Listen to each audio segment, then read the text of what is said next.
Hello viewers, HR Optimum welcomes you to another video sharing.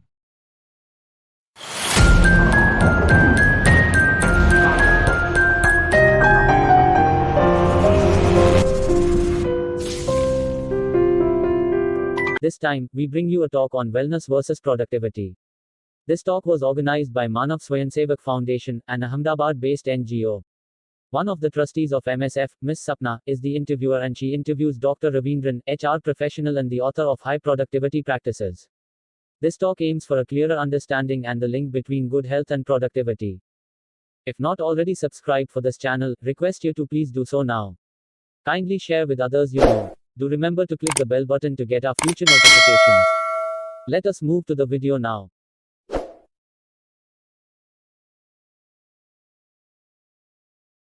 Hello, Dr. Ravindran. Very good evening to you. It is a pleasure for me to invite you today for a brief discussion. I think we are covering up an extremely important topic today. We are going to relate our most important mission of MSF, and that is how do we go ahead and prevent health problems or health diseases. Today, our topic is going to relate between productivity and how do we take care of our health in that perspective. I must thank you for removing time here. Thank you so much for being here. I believe this is one topic that we can go on and on, but yes, I think that we can, understand and know that health can improve a worker's productivity by improving their physical capacity. But we know accurate, improved health can improve a worker's ability to be more productive as well. I think that you have authored books wherein you have spoken at large about productivity, and I think you have been a master there. I don't even have to think twice about it. So yes, I think poor employee productivity can be defined as physically being at work but not working. I think you and I, we both have seen it. Largely all the organizations now are facing it, that employee productivity can really be affected if we don't take care of ourselves. And this type of poor productivity is called presentism, wherein the person is there, but physically, mentally, the person is just absent. So yes, it is estimated that the cost associated with presentism due to poor employee health, which I think we all are facing in COVID right now, is at least 2 to 3 times greater than direct healthcare expenses. I think you'll agree totally with me on that, Dr. Ravindran. I think this is something we are seeing more in the COVID times. A person is present, but then absolutely not there. So while the estimated cost of presentism dwarfs the cost of healthcare, it does not receive the same level of scrutiny. I think this is what we are going to discuss a lot today. We have to let this awareness be there, that while the employers are preoccupied with controlling the direct cost of poor employee health, what is it exactly we can raise awareness in? I think your inputs here is something that I really would appreciate, and this is how we can go ahead and bring about and a message of how we can prevent any kind of diseases. So would you like to, the first thing, how do you think that worker well-being, gets impacted on the employee performance? Would you please like to throw light on that? Thank you, Sapna, for calling me on this platform. You rightly said the situation today. The COVID situation is very badly impacted each one of us. So the discussion what we are going to happen today is the first question you put on me is that the impact on the employee performance. Yeah. Right? So, see, the well-being of employees significantly impact the performance of an individual and in total the organization as well. So sure. This enhances people absenteeism from the work, as you said, and directly impacts productivity as a whole organization. It means the sick leaves will go up drastically, and people availability for work become a major concern for the organization at the workplace in each shifts, especially at the manufacturing setup, missing somebody in the shift that have a lot of process happening. So sudden leaves or the absenteeism of many employees in the workplace create a crisis in any organization. Right. In other words, this may add to increase the cost of operation, as you said. No? Right. Right. And higher well-being at the workplace means the higher performance at the workplace and better organizational performance as a whole.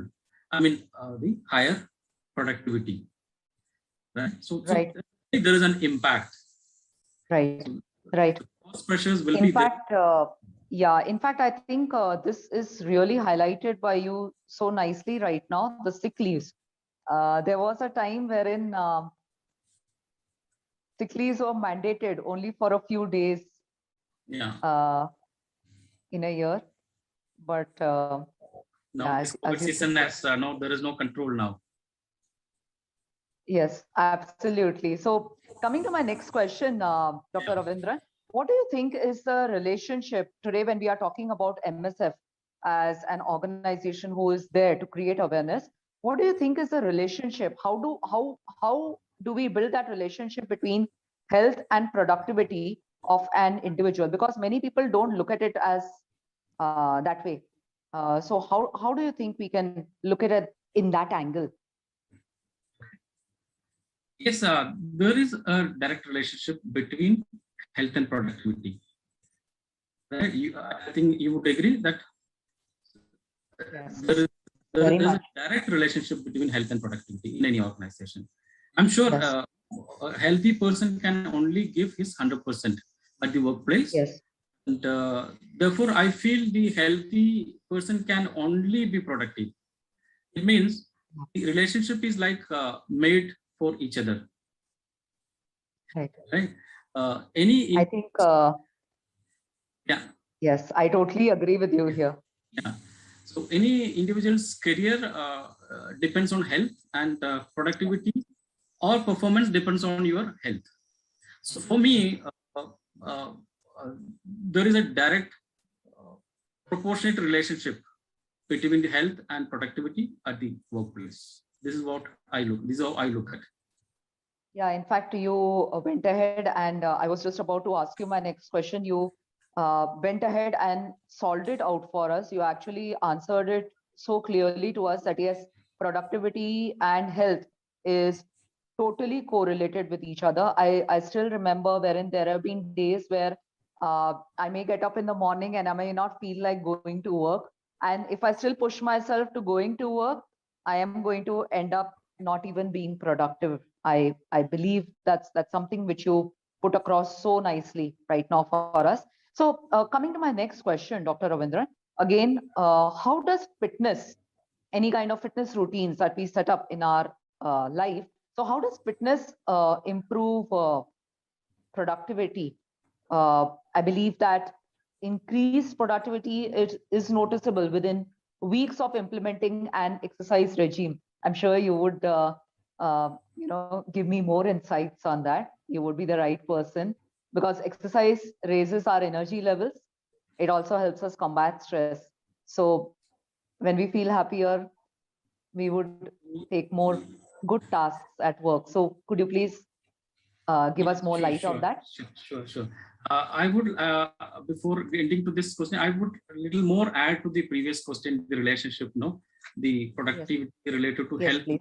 Talking about, Yes. So I would add a little more than I got something now. So yes, of course, as I said earlier, there is a direct link to the health of employees. So without a healthy employee, you cannot produce results. It means no higher productivity is possible in any organization in the absence of healthy employees. So Sure. healthy employees can contribute much more than sick employees. I mean, unhealthy employees, right? Sure. I would say improved health can improve workers' ability to be more productive. To me, Sure. productivity is largely a factor of an employee's desire to work. That's how I look Right. at the relationship between health Right. and productivity. So coming back to your the question, like the exercise, the fitness, what you're talking about. right? So my take on this is that companies offering employee wellness program show a significant gain in productivity among workers, right? Sure. There are studies available on this where significant improvements are shown in their productivity when they undergo wellness programs. So it's a proven, there are researchers available. So any organization investing on this wellness program, there is a direct or indirect benefit got into organizations. So it is going to help the organization when you run a fitness program or the wellness programs. I'm sure there is a direct proportion to that. That cost is going to I think this is really very important, Dr. Ravindran, your inputs, necessarily because in today's times, employees are spending a lot of time at home. And this, in fact, gets me to the next question, that is there any do-it-yourself hacks to improve the employee health at work? Yes, of course, one has to do their own. So everything cannot depend on the organization. So it is said that health is wealth. Right? It is true to a great extent. Right? Hope you agree that health is wealth. Yes. Yes. So, Yes. so without a good health, we would not be able to do anything.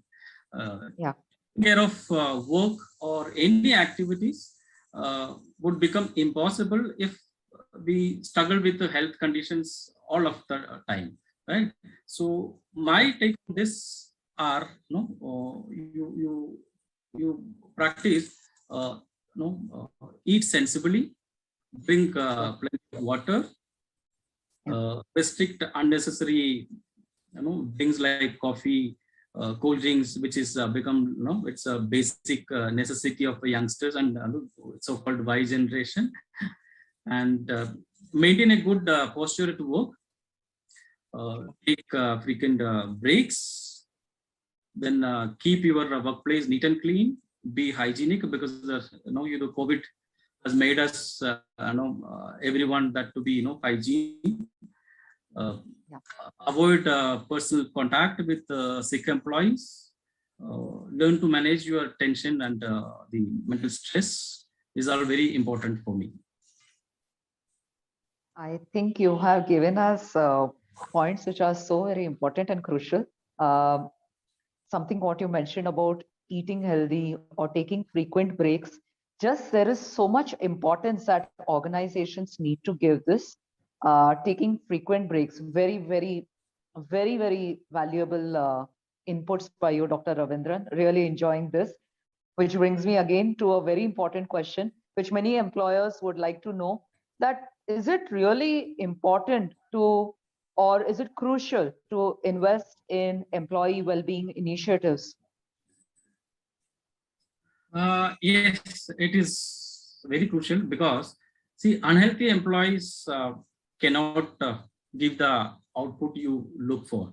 The productivity has to be matched with your plans or the goals you set. Right? So this is only possible from healthy employees, especially when you talk about mental health. So such employers must invest in well-being programs in organizations. So this investment can help to improve some areas like this can help you to decrease absenteeism due to sickness, then improve employees' health behaviors, reduces the health risk, reduces further healthcare cost in the company, improve overall productivity. It also can improve retention of employees and thereby reduced recruitment costs. I'll talk this because I'm an HR person, so I'll talk about this. Finally helps to sustain the employee morale and overall satisfaction and motivation. So this is how I look at it. I think it's very, you have put things so very, how do I say, you have put it in sync. And I really like the way that you connected to something what all HR professionals will agree with. knowing that human resource is becoming the most important place in today's world, and people want to invest in human resources, and that's a real capital. One important thing which nowadays is more spoken about gets me to the next question, Dr. Ravindran, is mental health. Mental health as a whole is a topic now getting discussed a lot. So how do you think is mental health or taking care of our mental health going to affect work productivity? There are things that are now getting spoken about very slowly and are actually getting recognition, like depression. Because if people are going to have any kind of signs of depression, then it's going to get associated with higher rates of disability, unemployment. In fact, depression is going to also affect, it is a data that it could affect more than 20% of the time of an employee who puts in work, and it's going to reduce the cognitive performance of about 35% of the time.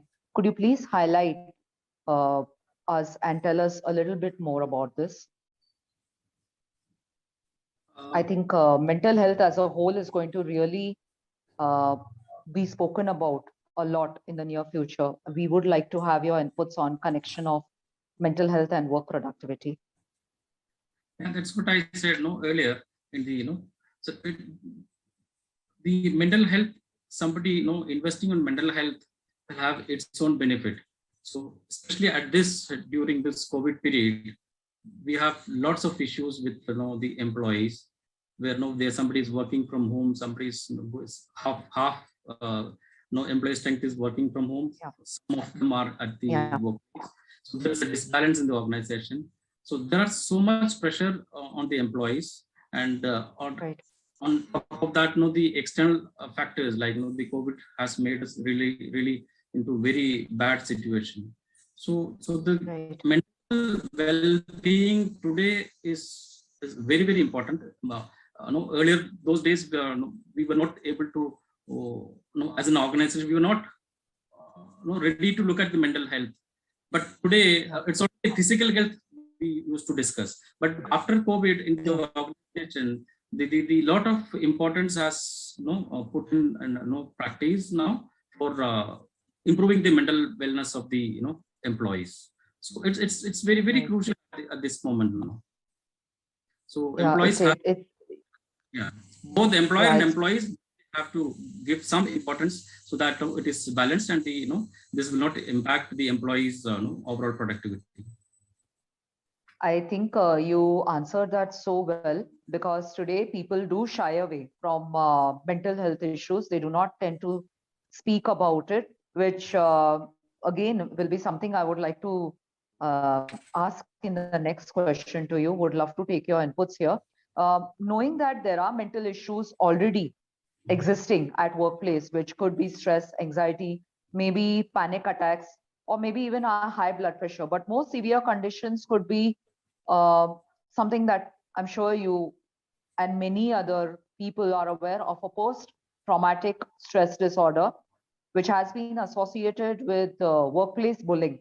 And then there is also a negative impact on productivity, which is directly related. In fact, workplace bullying is one of the things that I have understood is less spoken about, but it can undermine the confidence in the staff a lot. What do you think are the mental health issues at workplace? Would you like to give insights, please? You want to highlight more on towards the bullying? That's the question. Bullying. No? I think right from bullying, as well as a few more topics that may not be spoken about. Say, for example, if employees are talking amongst themselves about certain issues that are happening on the family side, but they do not come out openly and talk to the management about it. Even that is a very groping mental health issue. And most of the time, data cannot cover this. So yes, bullying, yes. And apart from that, things that data does not cover in today's times. All right. So my take on this, see, although bullying of adults at the workplace is a phenomenon or sensation, and that has existed so many years, you would agree that, right? So this has been recognized significant problem for the organization, and undoubtedly it is impacting productivity too. Right? Right. Companies have started now realizing the cost of productivity, related to this kind of aggressive behavior is Sure. very high. Right? Sure. So what the research or the history data shows the women are more bullied in comparison with men. Sure. I hope you agree or not. Sure. In India, specifically, if I talk about, I'm not sure such data is available or not. But I read somewhere that in some countries, I vaguely remember, I don't recall exactly where I read, Sure. some ratio like 42% woman and 15% male got bullied at workplace. This is some research data I vaguely remember. I think I will agree with you here. Reason I agree is most of the cases are now getting reported. When you're talking about a percentage here, earlier the cases were not reported. Hence, maybe the data available was less. As you rightly said, people are actually coming out and maybe talking about it. And Yes. hence, that is where the data is also getting reported, as you rightly suggested. Yes. So the awareness has gone up, right? Yeah. So this resulted in the loss of employees' productive hours, and finally the actual output, that is the productivity. So also I recall that 82% of such bullied people leave the workplace. This is what the research data shows. Yeah, So right. therefore, bullying will have a direct impact on the productivity of employees, because after bullying the employee, will have various disturbances in their life, like job satisfaction, physical health, mental health. Right? So put together, they may have all sufferings like depression, absenteeism, job loss, fatigue, hypertension, sleep disorder, headache. Post-traumatic disorder is one of the major thing. When people won't discuss anything, they can't disclose many things. So when that post-traumatic disorders and many more, there are, I can't list out all, but these are the few things coming into my mind.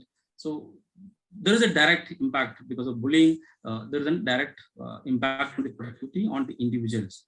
So my conclusion with this is that so healthier employees are less likely to call in sick or use off time due to illness.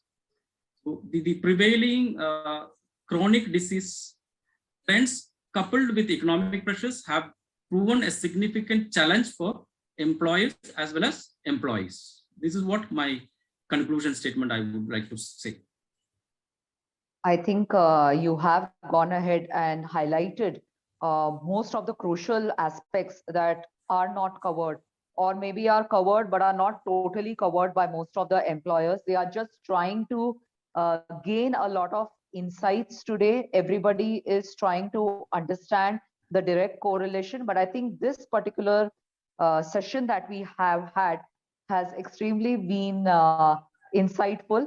And I think it's really high time that employers understand the relevance of this conversation, and we as going ahead and being the charge leaders of MSF, we should also go ahead and raise awareness and make this as a very understandable phenomenon, that whether it is mental health or whether it is physical health, at the end of the day, it is going to cost a lot to the organization. And the faster we realize it, the faster we should be able to put practices in place. And I think best practices today do lead to a lot of direct interventions, and that is going to help us to increase the productivity. So I think it was a really nice, insightful session with you. I am really thankful to you, Dr. Ravindran, for this. I am very sure that we should be able to go ahead and put this as a very important cause so that we can prevent diseases and take care of our health in the near future. Thank you so much, Dr. Ravindran. Pleasure. This is my book on the productivity. Wow. This is really nice. I think Anybody wants to know more about productivity, they can go through my book. This is real icing on the cake. Thank you so much, Dr. Ravindran. Yes, we definitely need these practices, because when we speak about health and when we speak about productivity, we have to go ahead and grab the copy as well. So yes, we are more than happy that you showed us this copy. Thank you so much, Dr. Ravindran. Thank you so much. Thank you very much. Thanks, Dr. Ravindran.